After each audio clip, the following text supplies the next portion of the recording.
എന്തോ പറയണ്ടത്? നിങ്ങളെല്ലാം ഇങ്ങോട്ട് പോകുന്നത് നിങ്ങൾക്ക് എന്താ പ്രശ്നം? ആലപ്പുഴ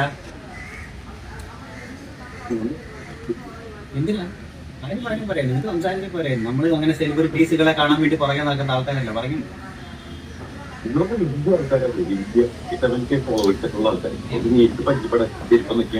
നമ്മളല്ലല്ലോ, നമ്മളെത്താ വലിയ ആൾക്കാരൊന്നും അല്ലല്ലോ. നിങ്ങളല്ലേ ഈ ഓരോ തവണ എല്ലാവർക്കും നമ്പർ കൊടുത്ത് വിളിപ്പിക്കുമ്പോൾ പറയുന്നത് നിന്നെ ആരറിയടാ 10 പേരറിയോ 50 പേരറിയോ എന്ന് ചോദിക്കുന്ന ആൾക്കാർ നിങ്ങളത്തെ.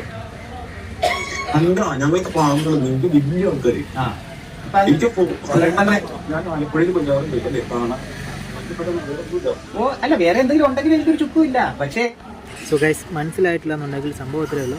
നമ്മുടെ ആദിലാന്ന് ഇവിടെ ഫൈസലിക്കയുടെ ഒരു പാലുകാച്ചിന് പോയല്ലോ വീട്ടിൽ. അപ്പോൾ അത് പുള്ളിക്കാരനൊരു പോസ്റ്റ് ഇട്ടു.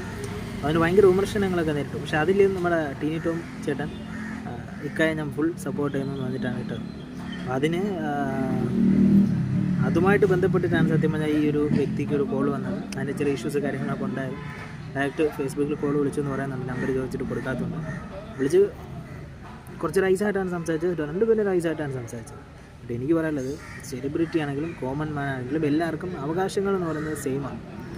പാവപ്പെട്ടവനാണെങ്കിലും വലിയവനാണെങ്കിലും എന്നാണ് ഞാൻ വിശ്വസിക്കുന്നത്. പിന്നെ നമ്മളൊക്കെ എത്ര അഹങ്കാരം കാണിച്ചാലും ആരടി മണ്ണിൽ പോകാനുള്ള ടീംസാണ്. അപ്പോൾ ഫൈസലാണെങ്കിലും ആദിലാനൂറാണെങ്കിലും ടിനി ടോം ആണെങ്കിലും ഇപ്പം ഞാനാണെങ്കിലും എല്ലാവർക്കും ഒരേ കാര്യം തന്നെയാണ്, ഒരേ നീതി തന്നെയാണ്. അല്ലെന്ന് പറയാൻ പറ്റും.